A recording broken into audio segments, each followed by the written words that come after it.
Hello, I'm Dan Gelber, and it's my privilege to serve as mayor of our city. So Election Day is over. Thank you for your strong support of the 6 Miami Beach items passed in this last election. The new and independent Inspector General will create efficiencies and enhance accountability.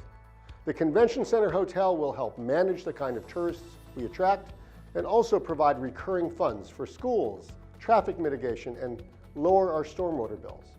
And the GEO bonds will allow us to address necessary upkeep, but also provide wonderful amenities to our community and keep our neighborhoods and parks safer, cleaner, and more beautiful for the next few decades. So thanks for your investment in our city and our future. I believe it was a good decision. So here is my report. The state of our city is strong and getting stronger. By nearly every metric, we are doing well, and more importantly, we are headed in the right direction. That said, we do have challenges. And while this report is intended to provide information, I hope it also encourages feedback. Listening is a big part of this job. So let's begin with our city's finances. Our millage rate is at its lowest in half a century. Our debt is low, 1%.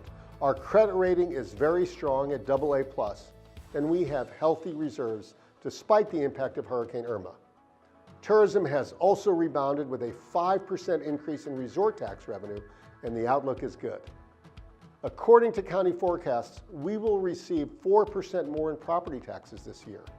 Now that was a little less than expected, mostly due to a slowdown in new construction, which to many was very welcome.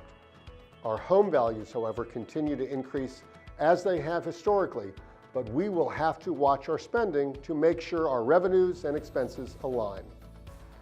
So the first job of government is always safety. While our reported crime rate is down about 13% since last year, the truth is people still need to feel safer. Since I have been mayor, we have sworn in 45 new police officers. We've increased our park rangers program and started an ambitious lighting program to brighten dark areas that often breed bad behavior. Now, we are also reviewing where we deploy police to make sure we are not ignoring the needs of our neighborhood communities.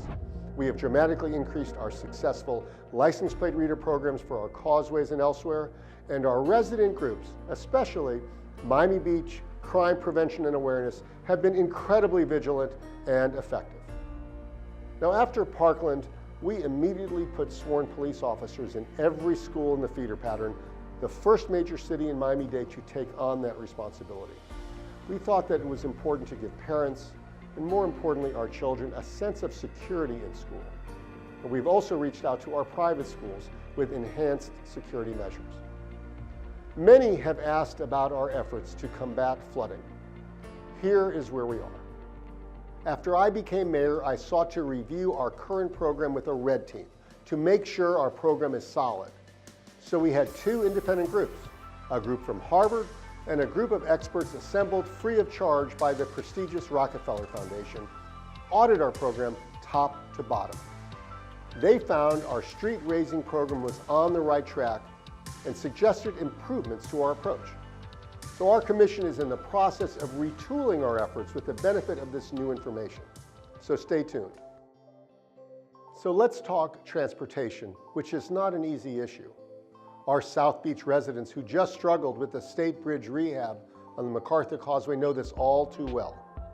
You see, we are a barrier island with limited arteries, and although we only have 90,000 residents, we have 12 million visitors every year. For decades, very little has been done to address congestion in our city streets. So we have increased our free trolleys and routes so that now over 400,000 people use them every month. These are people who would otherwise be in cars. And we are also exploring with our county and state partners a rapid bus transit line from the county to help bring thousands of our hotel and hospital workers here so we can get more cars out of our rush hour traffic. Now, we have other priorities as well. We just can't leave the responsibility of public education solely to our state legislature, as they will only underfund our schools and overtest our students. So our city will be seeking to deliver substantial enrichments throughout the school feeder pattern. Also, because we are a barrier island, we must do more to prevent plastic bags and straws from polluting our beaches and canals and clogging our stormwater pumps, which is why we adopted new ordinances to do just that. Now, we will also be promoting plastic-free initiatives at our businesses and our restaurants.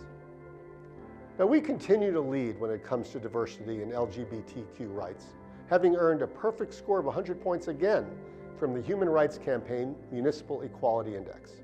We are proud of our pride. And finally, we need to do more to establish ourselves as a true art and culture destination. We have made amazing strides, but more must be done. Cultural tourism needs to be our future. It attracts great visitors and also provides elements enjoyable to our residents.